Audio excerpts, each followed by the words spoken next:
Have you ever wondered what lies beneath the dazzling glow of glass towers, where power and prestige hide secrets no one dares to face?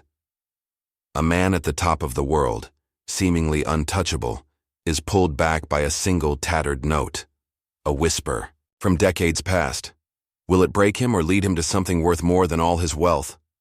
Don't miss this story. Hit that like button and subscribe now to uncover a mystery that'll keep you hooked till the end. The office was a cathedral of glass and steel, perched high above Houston's sprawling skyline. Richard Langston sat at his desk, a solitary figure framed against the floor-to-ceiling windows, the city lights twinkling below like a sea of fallen stars. At 65, he was a man carved from discipline, sharp jawline, silver hair swept back, a suit tailored to perfection. His fingers gripped a Mont Blanc pen, signing a contract with the precision of a surgeon, each stroke a testament to the empire he'd built. The oil industry had made him a billionaire, a titan among men, but tonight the weight of that empire pressed against his chest like a stone. The intercom buzzed, shattering the silence. "Mr. Langston, the board's on the line." His assistant's voice crackled through. Richard didn't look up. He finished the signature, Richard T. Langston, and set the pen down, its click against the mahogany desk echoing in the vast room. "Put them through," he said, his tone flat, controlled. He leaned back in his leather chair, staring out at the city he'd conquered, waiting for the inevitable. "Richard," came the gruff voice of Chairman Harold Grayson. "We've got a problem. The spill in the Gulf, it's all over the news. Stocks tanking. The press is calling you a villain." A pause, then the kicker. "We need damage control. Something big." Richard's jaw tightened, but his face remained a mask of calm. He'd faced worse. Market crashes, lawsuits, hostile takeovers. "I'll handle it," he said, voice steady as steel. "I always do." "It's not that simple," Harold pressed. "We've got a solution. Sophia Bennett. You know her, the journalist. Young, sharp, clean image. Marry her. A wedding. We'll shift the narrative. Show the world you're a family man, not a corporate devil." Richard's fingers twitched toward the coffee cup on his desk, cold now, untouched for hours. Marriage? A transaction dressed up as romance? He almost laughed, but the sound caught in his throat. "You're serious," he said. "Not a question." "Serious," Harold replied. "It's this or watch the company bleed out. Your call." The line went dead. Richard sat motionless, the city lights blurring into a haze. He didn't need this. Another leash, another performance. He'd built his life on control, on cutting away anything that softened him, weakened him. Love, family, vulnerability. Those were luxuries he discarded decades ago. And yet, here he was, cornered by his own success, forced to play a part he despised. He lifted the coffee cup, the ceramic cool against his palm, and brought it to his lips. The bitter dregs hit his tongue, and for a moment he wasn't in the tower anymore. He was 28, standing in a cramped apartment, rain hammering the windows. Clara stood there, her dark hair plastered to her face, her hands trembling, as she reached for him. "Stay," she'd whispered, her voice breaking. "We don't need money, Richard. We need you." He'd pulled away, her fingers slipping from his sleeve, and walked into the storm. He'd chosen the boardroom over her, ambition over her tears because staying meant risking failure, and failure was a stain he couldn't bear. The memory stung, sharp and unbidden, like a splinter under a fingernail. Richard set the cup down, hard, the clink jolting him back to the present. "I don't have time for weakness," he muttered to the empty room, his breath fogging the glass. Clara was gone, dead, he'd heard years ago, and with her, any trace of the man he might have been. He'd made his choice, and it had brought him here. Power, wealth, a name that opened doors. If the board wanted a wedding, he'd give them one. It was just another deal to close. He stood, smoothing his tie, and crossed to the window. The city stretched out before him, a glittering prize he'd won at a cost he refused to tally. His reflection stared back, cold, resolute, a man who'd mastered himself and the world around him. But as he turned away, his hand brushed the coffee cup again, and the faintest scent lingered. Bitter, yes, but warm once, like the bread Clara used to bake on Sundays. He shook his head, banishing the thought. Nostalgia was a trap, and he'd long since locked that door. The phone rang again, softer this time. "Mr. Langston, Miss Bennett's here," his assistant said. Richard straightened, adjusting his cufflinks. "Send her in." Sophia Bennett stepped into the office, a vision of poise in a cream blazer and heels that clicked against the marble floor. She was younger than he'd expected, late 30s maybe, her auburn hair pulled into a sleek bun, her green eyes sharp with something he couldn't place, confidence perhaps, or calculation. "Mr. Langston," she said, extending a hand. "I assume you've heard the proposal." He shook her hand, his grip firm, assessing. "I have. And you're willing to play along?" Her lips curved, not quite a smile. "I have my reasons.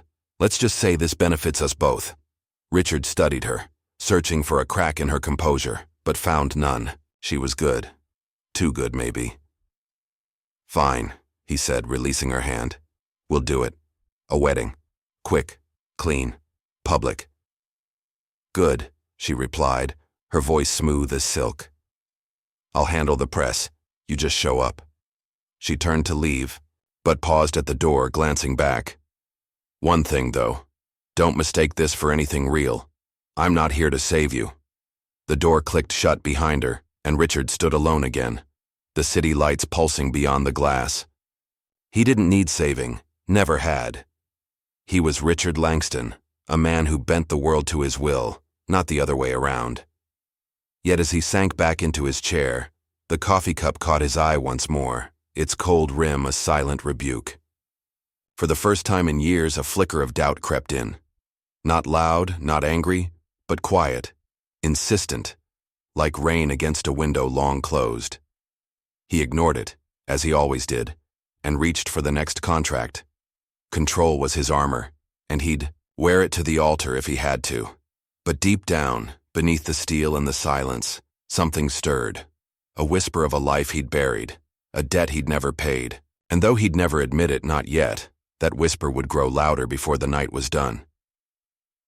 Richard Langston stood in the walk-in closet of his Houston penthouse, the air thick with the scent of cedar and leather. Rows of tailored suits lined the walls, each a silent soldier in his army of success. Armani, Tom Ford, bespoke pieces from Savile Row. He ran a hand along the fabric, searching for the right one, something understated yet commanding for the farce of a wedding, the board demanded. His fingers brushed a charcoal jacket and he pulled it free, the hanger clattering against the rack. As he did, a small wooden box tumbled from the shelf above, hitting the hardwood floor with a dull thud. He froze, staring at it. The box was old, its edges worn smooth, a faint carving of a rose etched into the lid. He hadn't seen it in decades, not since he'd packed it away, buried it beneath the weight of his new life. His pulse quickened, but he forced it steady, bending to pick it up with the calm precision of a man defusing a bomb. The lid creaked as he opened it, revealing a single item. A thin silver ring, unpolished, its surface scratched, but intact. Inside the band, 2 words were engraved in delicate script, "Forever yours." The room tilted. Suddenly, he wasn't in the penthouse anymore. He was 28 again, standing in a cramped apartment on the edge of town, rain drumming against the thin windows. Clara knelt before him, her hands trembling as she wrapped a bandage around his knuckles, bloodied from a bar fight he'd never admit to losing.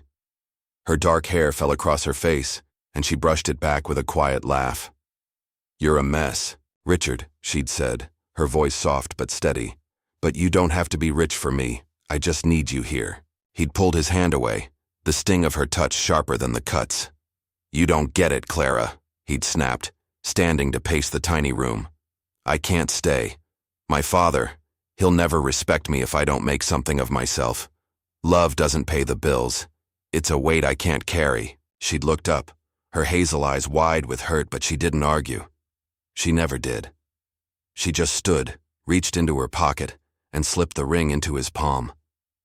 "Then take this," she whispered, "so you'll remember me when you're big and important."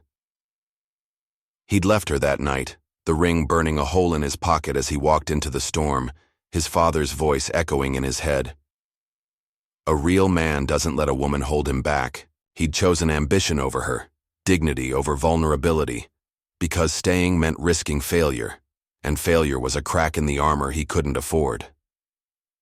The next day, he'd taken a job at the oil company, married a heiress his father approved of, and locked the ring away, along with the man he'd been.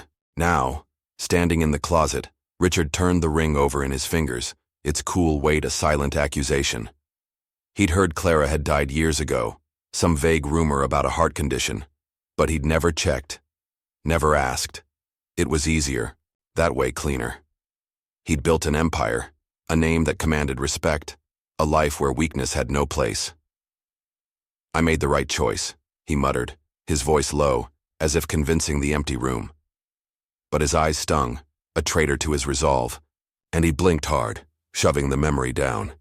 He slipped the ring onto his pinky just for a moment. It fit, snug against his knuckle, and the sensation sent a shiver through him. Part guilt, part something he couldn't name. He stared at his hand, the silver glinting under the closet's soft lights, a relic of a life he'd buried beneath boardrooms and balance sheets. "She's gone," he said aloud, firmer this time. "It's done." He pulled the ring off, intending to toss it back into the box, but his fingers lingered, tracing the engraving. "Forever yours." The words mocked him, a promise he'd broken. Without a second glance, the intercom buzzed, cutting through the haze. "Mr. Langston, your tailor's here," his assistant's voice announced. Richard exhaled, setting the ring back in its box with deliberate care, as if sealing a vault. He closed the lid, placed it on the shelf, and straightened his shoulders. The past was a ghost, and he was a man of the present, controlled, unyielding, a fortress of self-respect. He grabbed the charcoal jacket and stepped out of the closet, the door clicking shut behind him. The tailor waited in the living room, a wiry man with a tape measure draped over his shoulders. "For the wedding, sir?" he asked, his tone clipped, professional. Richard nodded, slipping into the jacket. "Make it quick," he said, his voice crisp, betraying none of the tremor he'd felt moments ago. The tailor worked silently, pinning the cuffs, adjusting the shoulders, while Richard stood like a statue, his gaze fixed on the floor-to-ceiling windows. Beyond the glass, Houston glowed, a kingdom he'd claimed at a price he refused to reckon. But as the tailor stepped back, Richard caught his reflection in a nearby mirror, tall, imposing, the picture of a man in command. Yet something flickered in his eyes, a shadow he couldn't shake. He adjusted his tie, smoothing it flat, and turned away from the glass. The wedding was a means to an end, a shield for his company, his reputation. Sophia Bennett would play her part, and he'd play his. It was a transaction, nothing more. He dismissed the tailor with a curt nod and crossed to the bar, pouring a finger of bourbon into a crystal glass. The amber liquid caught the light, warm and steady, a contrast to the cold coffee from the night before. He took a sip, letting it burn down his throat, grounding him. Control was his currency, and he'd spend it freely to protect what he'd built. The ring, Clara, the past. They were echoes, not chains. He'd silenced them before, and he'd do it again. Yet as he set the glass down, his hand brushed the edge of the bar, and for a fleeting second, he felt the ghost of that silver band against his skin. He clenched his fist, banishing the sensation, and walked to the window. The city light stretched out before him, a testament to his triumph.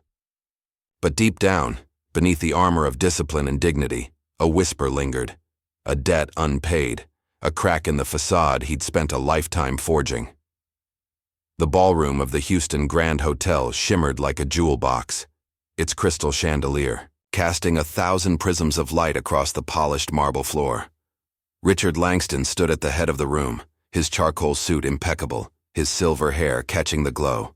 The crowd, Oil barons, journalists, board members, murmured, behind their champagne flutes, their eyes sharp with curiosity. It was a wedding, yes, but it felt more like a chess match, each move calculated, each smile a gambit.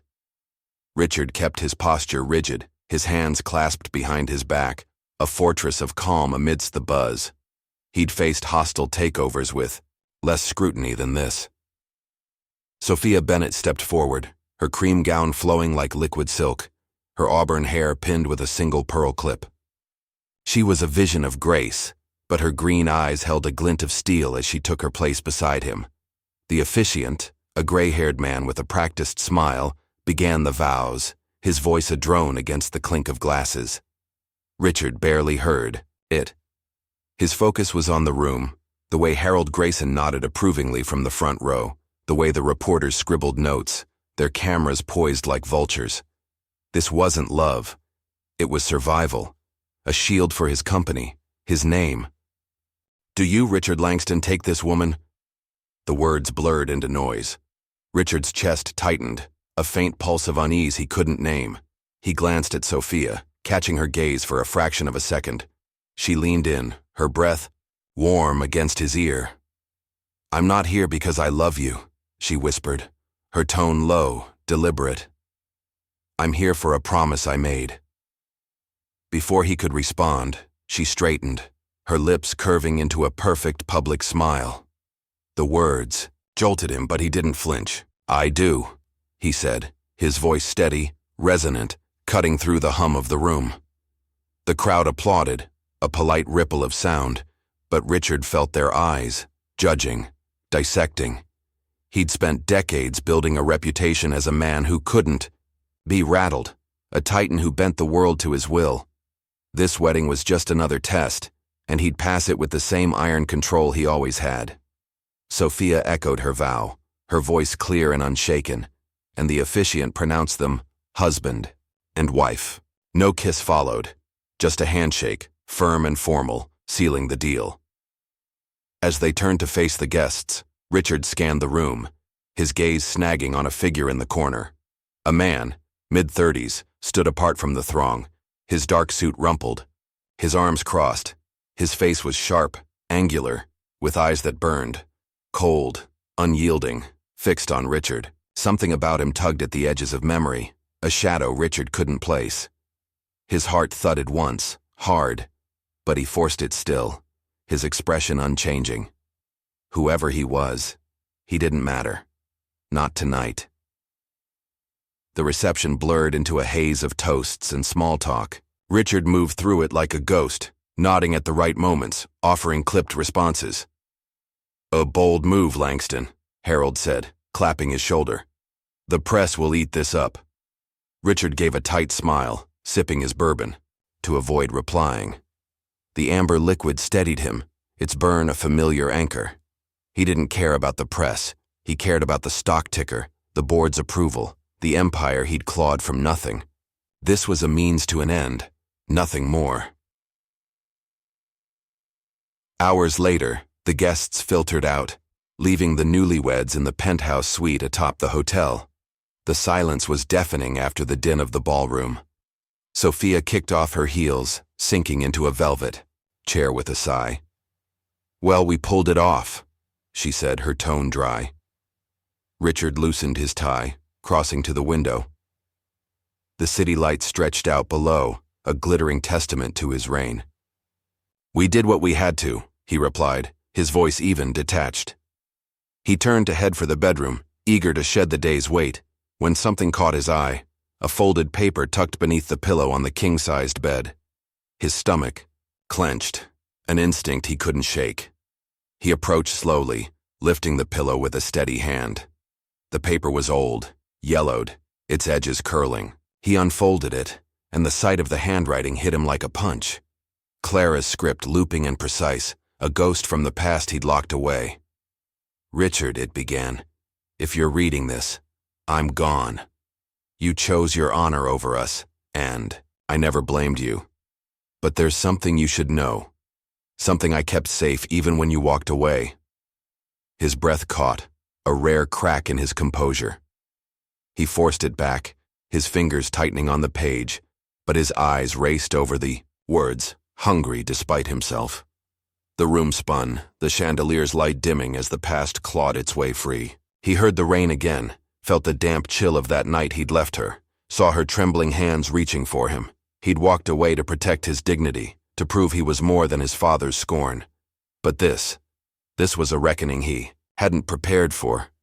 "You're pale," Sophia's voice cut through, sharp and observant. She stood now, watching him from across the room. "What is it?" Richard folded the letter, slipping it into his pocket, with a calm he didn't feel. "Nothing," he said, his tone clipped, final. "Old business." He met her gaze, daring, her to press, but she only tilted her head, her expression unreadable. "Old business has a way of finding us," she said softly, almost to herself before turning away. She disappeared into the bathroom, the door clicking shut behind her. Richard stood alone, the letter a weight against his chest. His hand brushed the pocket, and for a moment, he felt the ghost of that silver ring, the one he'd buried in the wardrobe, the one he'd worn for a fleeting second. He clenched his jaw, forcing the tremor down. Control was his lifeline, and he wouldn't let it slip. Not now, not ever. But as he stared out at the city, its lights pulsing like a heartbeat, he knew the past wasn't done with him. The vow he'd made tonight was a shield, but the one he'd broken decades ago was a sword, and it was drawing closer with every breath. Richard Langston stood in the penthouse suite, the city lights beyond the window a distant hum against the storm brewing inside him. The letter rested in his hand, its yellowed paper trembling faintly, not from weakness, but from the force of his grip. Clara's handwriting looped across the page, each curve a thread pulling him back to a life he'd buried beneath decades of steel and ambition. He'd told Sophia it was nothing. Old business. But the lie sat heavy on his tongue, bitter as the coffee he'd left cold in his office. Now alone in the bedroom, he let the words unfold, a quiet surrender to the past he couldn't outrun. "Richard," it began, "if you're reading this, I'm gone. You chose your honor over us, and I never blamed you. But there's something you should know.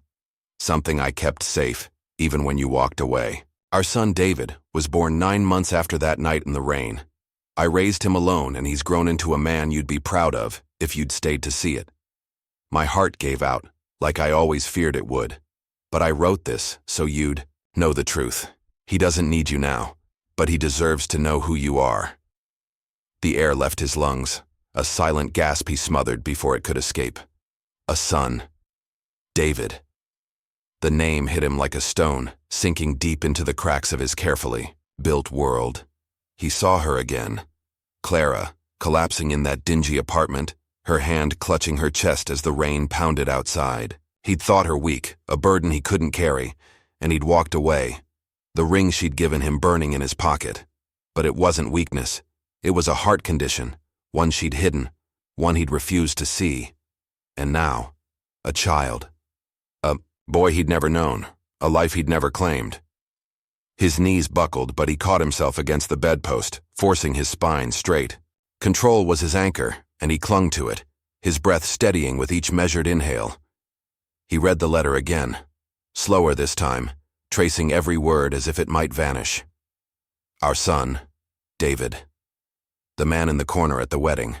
Those cold, piercing eyes, that unyielding stare, suddenly sharpened into focus. It wasn't a stranger's face. It was Clara's resolve, her strength, staring back at him through a lens of resentment he'd earned. The bathroom door clicked open, and Sophia stepped out, her silk robe rustling softly. She paused, her gaze narrowing as it landed on him. Pale, rigid, the letter still clutched in his hand. "You're not as good at hiding as you think," she said, her voice low, cutting through the silence like a blade. "What's in it?" Richard folded the paper with deliberate calm, slipping it back into his pocket. His heart hammered, but his face remained a mask, unyielding. "A memory," he said, his tone clipped, final. "Nothing that concerns you." She crossed her arms, leaning against the doorframe, her green eyes searching him. "Doesn't it?" she countered. I saw you at the wedding when that man stared you down. You flinched, Richard. Not much, but enough. And now this. She nodded toward his pocket. You don't strike me as a man who rattles easily. He met her gaze, unflinching, his jaw tightening. I don't, he said, his voice a quiet steel. And I won't. Whatever you think you saw, it's irrelevant. This, he tapped his chest lightly where the letter rested, is mine to handle. Sophia tilted her head, her expression shifting. Not suspicion now, but something closer to understanding. I know more than you think, she said, her words measured, deliberate. David's my friend. I promised Clara I'd get that letter to you one way or another. She wanted you to know, even if it broke you. The room stilled, the air thick, with her revelation. Richard's hand twitched toward his pocket, but he stopped himself, forcing it to his side. You knew, he said, not a question, his voice low and dangerous. All this time, the wedding, the deal, you've been playing me. No, she replied, stepping closer, her eyes steady. I've been honoring her. Clara didn't want revenge. She wanted you to have a chance to be more than the man who walked away. I don't care about your company, Richard. I care about him. He stared at her, the weight of her words pressing against his ribs. David, his son, wasn't just a shadow from the past. He was a living, breathing consequence tied to this woman standing before him. His mind raced, piecing it together. The wedding wasn't just the board scheme. It was hers, a bridge to force him into this moment. And yet, he didn't lash out. He didn't raise his voice. He stood there, rooted, his discipline a shield against the chaos threatening to spill over. Why now, he asked, his tone even, though his throat burned with the effort. Why not years ago? She didn't want you to find out until she was gone, Sophia said softly. She thought you'd come for him, for duty, not love. She wanted him to grow up free of you until he could choose for himself. But she also believed you deserved the truth when the time was right. Richard turned away, crossing to the window, the city lights blurring into a haze. His reflection stared back, tall, composed, a man who'd mastered every challenge. But inside, something cracked, a fault line he couldn't mend with willpower alone. A son, a boy who'd grown into a man without him, who'd inherited Clara's heart, her literal, fragile heart, and her quiet strength. He'd walked away to protect his honor, his self-respect, but what had it cost? What had he left behind in that rain-soaked apartment? He pressed a hand to the glass, the coolness grounding him. I didn't know, he said, more to himself than to her, his voice a whisper against the storm within. I didn't see. You didn't want to, Sophia replied, her words gentle but unflinching. She stepped back, giving him space. What you do now, that's up to you. She retreated to the living room, leaving him with the letter, the city, and the weight of a truth he couldn't bury again. Richard stood there, his hand still on the glass, his breathing slow, deliberate. Control was all he had, and he'd wield it to face this, whatever it meant, whoever David was. But as the lights pulsed below, he felt the silver ring's ghost against his finger, and for the first time in decades, he wondered if dignity was worth the price of a life he'd never lived. The boardroom of Langston Oil shimmered with tension, its glass walls reflecting the harsh morning light over Houston. Richard Langston stood at the head of the long oak table, his charcoal suit a quiet armor, his silver hair glinting under the recessed lights. The room buzzed with the low hum of reporters, their cameras flashing like gunfire, their notebooks poised for blood. The Gulf spill had metastasized into a full-blown scandal. Headlines screamed of negligence, stock prices plummeted, and the board had called this emergency press conference to staunch the bleeding.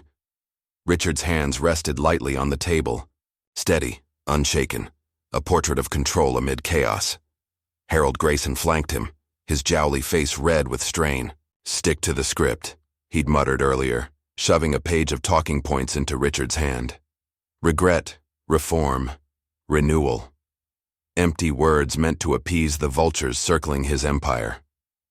Richard hadn't glanced at it. He didn't need a script. He'd built this company with his own hands, and he'd defend it with the same iron will. But the letter in his pocket, Clara's confession about their son, burned against his chest, a private war he couldn't silence. The questions came fast, sharp as darts.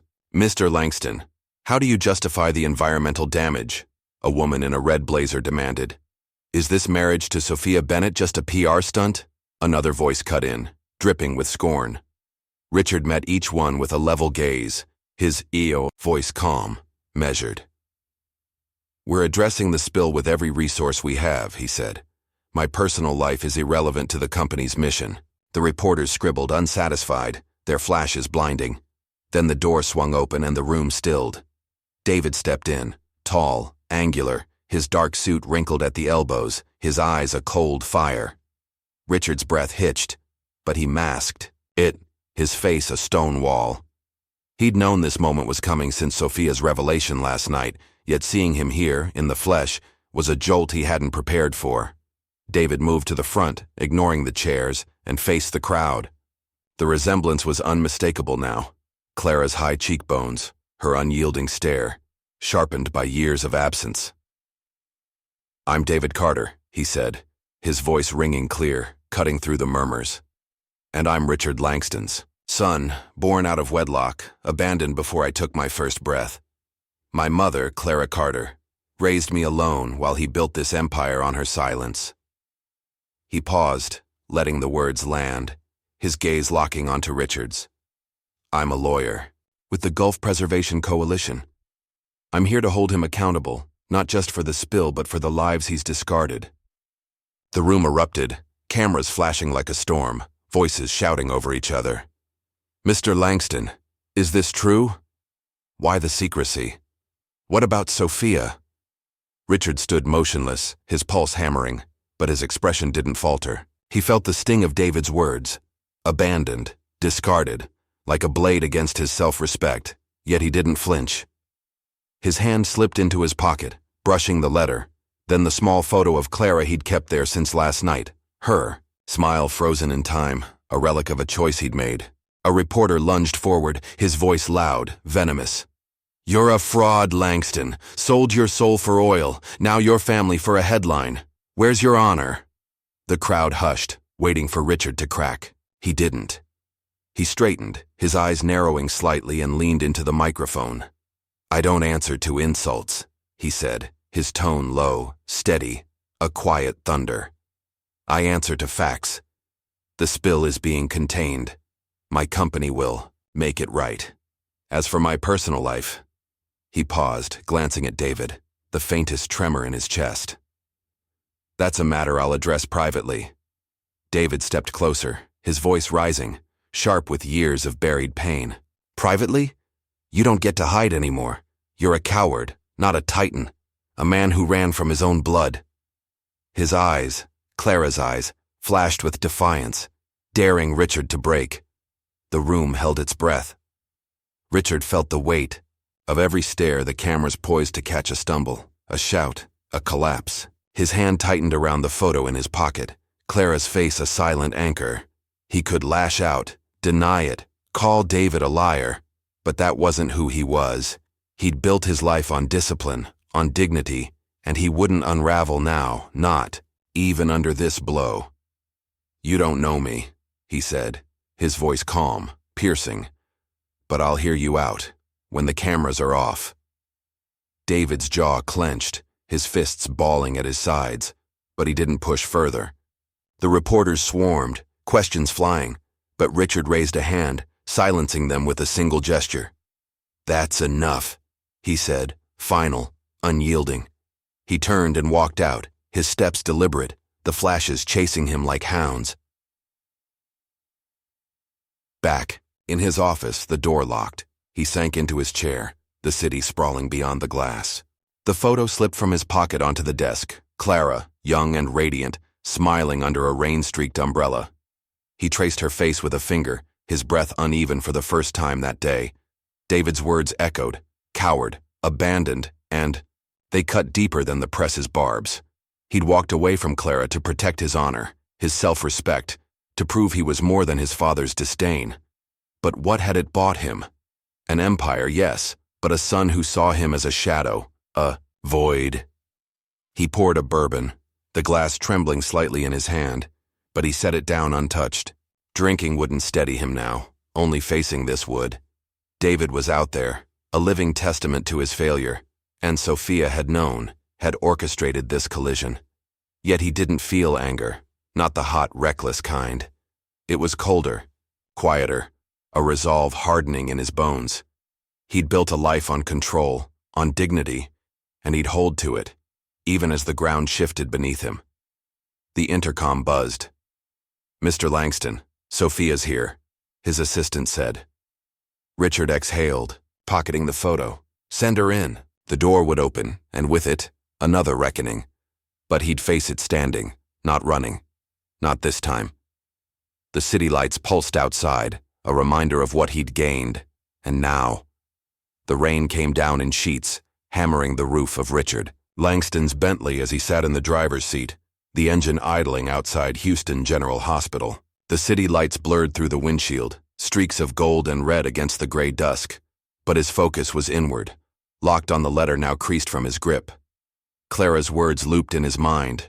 Our son, David, and the sting of David's accusation at the press conference still lingered, a wound he couldn't cauterize with control alone. Coward, abandoned, he'd faced it without breaking. But the cracks were spreading, and he felt them now, raw and exposed. Sophia had arrived at his office an hour ago, her silk scarf damp from the storm, her green eyes steady with the truth she'd held back too long. "There's more," she'd said, her voice cutting through the bourbon-scented air. "Clara didn't just want you to know about David. She wanted you to save him." He'd stared at her, his hand pausing over the glass, the world tilting beneath his feet. "Save him?" he'd echoed, his tone flat, guarding against the tremor he felt rising. "He's sick," Sophia had continued, stepping closer. Her words deliberate. "Congenital heart defect, same as Clara's. It's why she died. David's been managing it, but it's worsening. He needs surgery, a transplant maybe, and the donor list is a long shot. You're a match, Richard. Same. Rare blood type. Clara knew it even back then. She wrote that letter hoping you'd find him, hoping you'd do this." The revelation hit him like a fist, but he'd stood there, unmoving, his face a mask of steel. A son he'd never known, now a life he could save. With his own. The irony was brutal. He'd walked away to preserve his honor, his self-respect, and now that choice circled back, demanding a piece of him he'd never offered. "How long have you known?" he'd asked, his voice low, steady, though his chest burned. "Since Clara died," Sophia had replied. "She made me promise to wait, until David was ready, until you were. I pushed the wedding to get you here, to this moment. It's not about your company, Richard. It's about him." He'd turned away, staring out at the city, his hand brushing. The photo of Clara in his pocket, her smile under that umbrella, a beacon he'd ignored. "And if I don't?" he'd said, testing her, testing himself. "Then he dies," she'd answered, unflinching. "And you live with it." Now, parked outside the hospital, the rain a relentless drumbeat, Richard gripped the steering wheel, his knuckles white. He saw Clara again, collapsing in that apartment, her hand clutching her chest, her breath shallow. He'd thought it weakness, a flaw he couldn't carry, but it was her heart, failing her, and he'd left her to it. Now David carried that same fragility, a legacy of her love and his abandonment. The twist was merciless. He wasn't just a father, he was a lifeline, and the choice was his to make. He stepped out, the rain soaking his suit in seconds, plastering his hair to his forehead. He didn't care. He walked through the sliding doors, the sterile scent of antiseptic hitting him as he approached the desk. "David Carter," he said, his voice firm, cutting through the hum of the waiting room. "I need to see him." The nurse hesitated, then nodded, leading him to a private room on the 3rd floor. David lay there, pale against the white sheets, an IV dripping into his arm, His eyes, Clara's eyes, snapped open as Richard entered, narrowing with a mix of exhaustion and defiance. "What are you doing here?" he rasped, his voice weak but sharp. "Come to gloat?" Richard stood at the foot of the bed, rain dripping from his cuffs onto the linoleum. "No," he said, his tone even, controlled. "I came to talk." He pulled the letter from his pocket, holding it up, its edges softened by water. "Your mother wrote this. She told me about you." David's jaw tightened, his hands clenching the blanket. "She's dead because of you," he spat. "You. Don't get to waltz in now and play hero." Richard didn't flinch. He folded the letter, slipping it back into his pocket, and met David's gaze. "I'm not here to play anything," he said. "I didn't know about you, or her heart. I walked away because I thought it was strength, not cowardice. I was wrong." The admission burned, but he let it hang, raw and unadorned. David stared, his breath uneven, then looked away. "You don't deserve to know me," he muttered, but the edge in his voice softened, fraying with fatigue. "Maybe not," Richard replied, stepping closer. "But I know now, and I know you're sick. I can help if you'll let me." The room stilled, the rain a muffled roar beyond the window. David's eyes flicked back, wide with shock, then suspicion. "Help? What are you talking about?" Richard took a breath, his voice steady despite the weight. "Your heart. I'm a match. I can give you what you need. Blood, marrow, whatever it takes. I didn't save her, but I can save you." David's face crumpled, a mix of disbelief and something softer.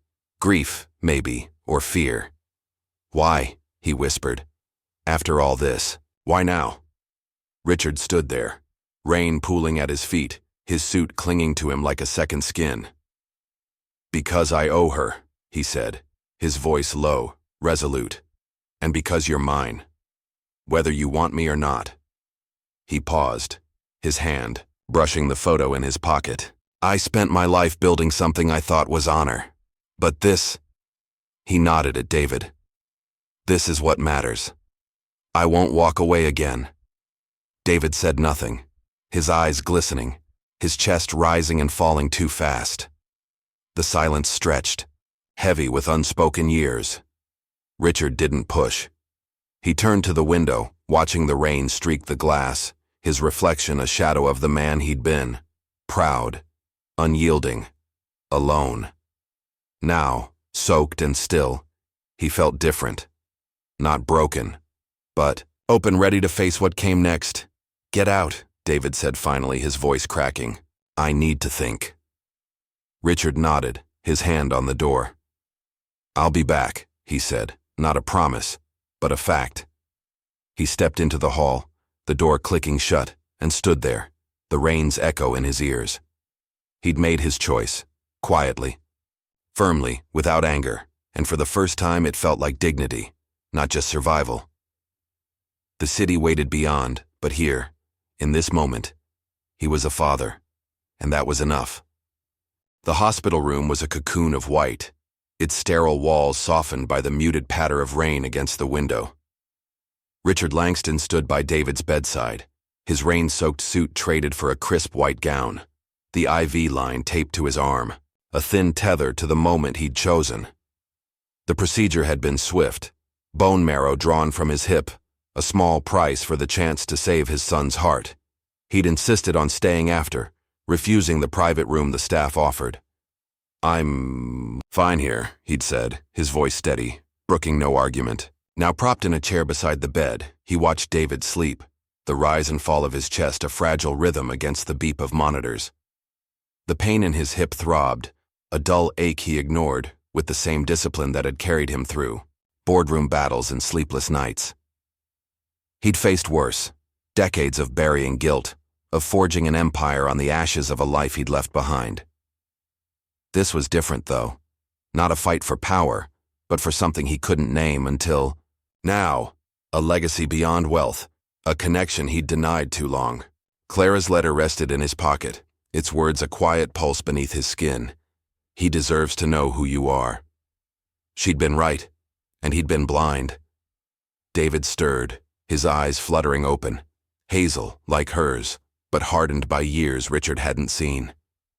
"You're still here," he muttered, his voice rough, laced with fatigue and something sharper, distrust maybe, or surprise. "I said I'd be back," Richard replied, his tone even, unshaken.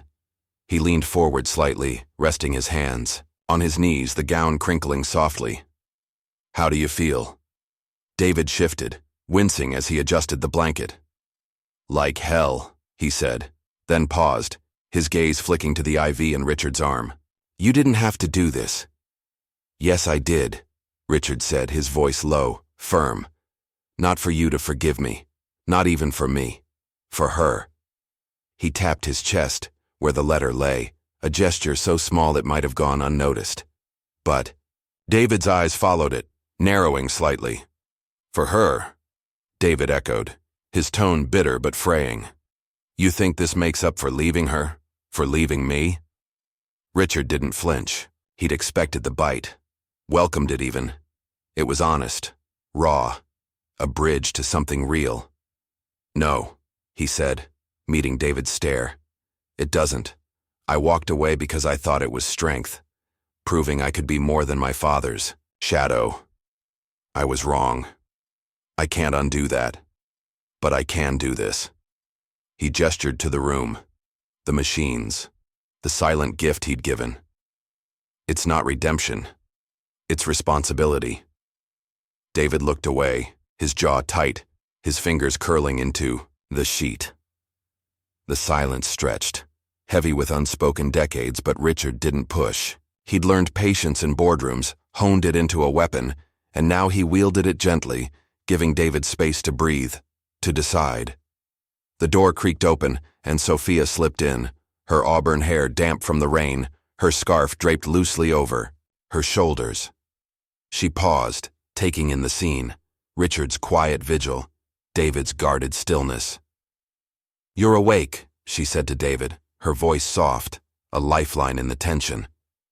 "How's the hero?" David snorted, a faint smirk tugging at his lips.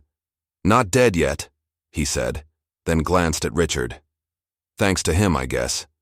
Sophia's eyes met Richard's, a flicker of approval passing between them. "He's tougher than he looks," she said, her tone light but weighted with meaning. She stepped closer, resting a hand on David's shoulder. "You scared me, you know." "I'm fine," David muttered, but his hand brushed hers briefly, a crack in his armor. He turned back to Richard, his expression shifting, not softer. "Exactly, but less barbed. Why didn't you just leave again? You could have walked away after the cameras stopped rolling." Richard leaned back, the chair creaking under him. "Because I'm done running," he said, his voice steady, resonant. "I spent my life building something I thought was honor, money, power, a name people fear, but it's hollow without this." He nodded at David, then Sophia. "Without her memory. Without you." David's eyes glistened, but he blinked it away, his breath uneven. "You don't get to claim me," he said, quieter now, less a challenge than a plea. "Not after all this time." "I'm not claiming anything," Richard replied, his tone calm, unyielding. "I'm here. That's all I've got." He reached into his pocket, pulling out the photo of Clara, creased, faded, her smile bright against the rain. He slid it across the bed, letting it rest near David's hand. "She wanted you to have a father. I failed her then. I won't now." David stared at the photo, his fingers hovering over it before picking it up. His throat bobbed, a silent struggle playing out in the lines of his face. "She used to tell me stories," he said finally, his voice barely above a whisper. "About a man who could have been good if he'd stayed. I hated you for proving her wrong." Richard nodded, the words a knife he took without flinching. "I gave her every reason to be wrong," he said. "But she saw something I didn't. Maybe she still does." David set the photo down, his hand trembling slightly. "I don't know what this means," he said, looking up. "I don't know if I can—" "You don't have to," Richard cut in, gentle but firm. "Not now. Just get better. That's enough." The rain slowed outside, a soft drizzle now, and the room settled into a fragile peace. Sophia squeezed David's shoulder, then stepped back, giving them space. Richard stood, his hip protesting, but he ignored it, crossing to the window. The city lights glowed through the mist, a kingdom he'd ruled alone, until now. He'd given more than marrow today. He'd given up the lie that honor was a solitary thing. "I'm stepping down," he said, turning back to them, his voice steady. "From the company. The board can handle it. I'll take the heat for the spill. Let them pin it on me. You don't need that shadow, David." David's eyes widened, but he didn't argue. Sophia nodded, a faint smile tugging at her lips. "That's a start," she said. Richard looked at his son, then at the photo still resting on the bed. "Honors, not what I thought," he said, more to himself than them. "It's this quiet, messy, real." He turned back to the window, the rain a mirror to the man he was becoming. One who stayed not because he had to, but because he finally understood what it meant to stand still. The small house on the outskirts of Houston smelled of aged wood and faint traces of lavender, a scent Richard Langston hadn't known he remembered until he stepped inside. It was Clara's house, hers and David's, modest, weathered, its clapboard walls a far cry from the glass towers and penthouses he'd ruled. Now, 3 weeks after the hospital, he stood in the living room, his sleeves rolled up, a toolbox open at his feet. David knelt beside him, a screwdriver in hand, the two of them wrestling with a rickety rocking chair Clara had once cherished. The afternoon sun slanted through the window, dust motes dancing in its glow, casting a quiet warmth over their work. "This thing's a relic," David muttered, tightening a screw, his voice gruff but lighter than it had been in the hospital. His color was back. The surgery a success thanks to Richard's marrow, though the scar on his chest still hid beneath his shirt, a silent testament to the fragility they'd both inherited from Clara. Richard wiped sweat from his brow, his hip, still tender from the procedure, but he didn't complain. "She loved it," he said, his tone steady, soft. "Used to sit here watching the rain. Said it calmed her." He ran a hand over the armrest, feeling the worn grain, a memory flickering, Clara rocking gently, humming a tune he'd forgotten. "Until now." David paused, glancing at him, his hazel eyes searching. "She told me that too," he said, quieter now. "Said it was her thinking spot. I'd sit on the floor playing with blocks while she watched the storms roll in." He set the screwdriver down, his hands resting on his knees. "I didn't. No, you knew that." "I didn't," Richard admitted, meeting his gaze. "Not until she was gone. I missed a lot. Too much." The words hung there, simple, unadorned, a truth he'd carried since the letter, since the hospital. He didn't push for forgiveness, he didn't need it. Being here, fixing this chair was enough, a quiet act of presence, not power. David nodded, a faint line creasing his brow, then picked up the tool again. They worked in silence, the creak of wood and clink of metal filling the space where words weren't needed. The chair steadied under their hands, its wobble gone, a small victory stitched together from patience and care. When they finished, David rocked it once, testing it, and a ghost of a smile tugged at his lips. "She'd approve," he said, almost to himself. Richard stood, brushing sawdust from his hands, and crossed to the window. The city skyline loomed in the distance, its lights just beginning to flicker against the dusk, a kingdom he'd relinquished. He'd stepped down from Langston Oil the day after the hospital, letting the board take the reins, the Gulf spill pinned squarely on his tenure. The headlines had been brutal. Tycoon falls, sun rises. But he'd let them rage, his silence, a shield for David's future. The company would recover, his name would fade. That was the trade he'd made, and he'd made it without regret. "You didn't have to quit," David said, joining him at the window, his voice low, probing. "You could have fought it, kept the throne." Richard shook his head, his hands clasped behind his back, a habit of discipline he'd never shed. "Thrones are for kings," he said. "I'm no king. I built something I thought was honor, money, control, a name people feared. But it was hollow." He turned, looking at David, the chair, the house. This isn't. You're not. I stayed too long in a fight that didn't matter.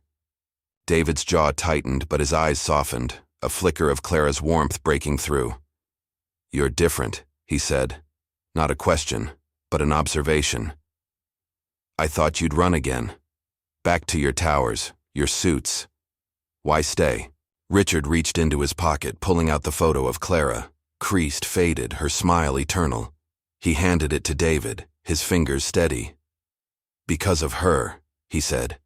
And you. I walked away once thinking it was strength. It wasn't. Staying, facing this, fixing this. That's what honor looks like. Not the kind you wear, but the kind you live. David took the photo, his thumb brushing over Clara's face, his breath catching. I don't need a father, he said, his voice rough but softer now, less guarded. Not the way I did back then, but I need this. Someone here, not just a shadow. Richard nodded, a weight lifting he hadn't known he carried. I'm here, he said, simple, final. Not to fix everything, can't do that, but to stay. The door creaked open, and Sophia stepped in, her auburn hair catching the light, a canvas bag slung over her shoulder. Looks like progress, she said, nodding at the chair, her tone warm but edged with her usual sharpness. She set the bag down, groceries, a bottle of wine peeking out, and glanced between them. You two haven't killed each other. That's a good sign. David smirked, handing the photo back to Richard. He's stubborn, he said, but useful. Sophia laughed, a sound that eased the room's quiet tension. He's learning, she said, then turned to Richard. I'm heading out tomorrow, back to New York. My part's done here. You've got this. Richard met her gaze, a silent gratitude passing between them. You kept your promise, he said. To her, to him. Thank you. She shrugged, but her eyes held a flicker of pride. Clara deserved that much, so does he. So does. She picked up her scarf, draping it over her arm.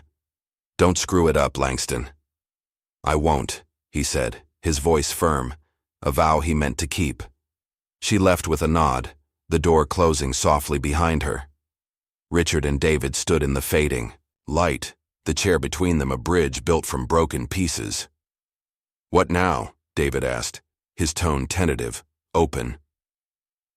Richard looked out at the city, its lights glowing stronger now, then back at the house, the worn floors, the mended chair, the life Clara had made. We keep going, he said, day by day. You've got a fight ahead, with the coalition, the Gulf. I'll back you, if you'll have me. David hesitated, then nodded. Yeah, he said. I'll have you. They stepped outside, the dusk settling over the yard, the air cool and clean after the rain. Richard glanced at the house, its windows aglow, then at the city beyond. The lights shone again, not just out there but here, in this small, real place. He'd traded an empire for a family, a throne for a chair, and found something he'd never known to seek, honor not in triumph but in staying. As David walked beside him, their shadows stretching long, Richard felt the past settle, not erased, but carried, a weight he'd bear with dignity, step by quiet step.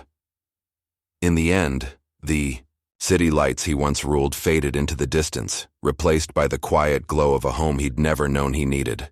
It wasn't power that defined him, but the courage to stay, to mend what was broken with his own hands. A life rebuilt, not with wealth, but with honor, a lesson we can all carry. What did this journey stir in you? Share your thoughts below.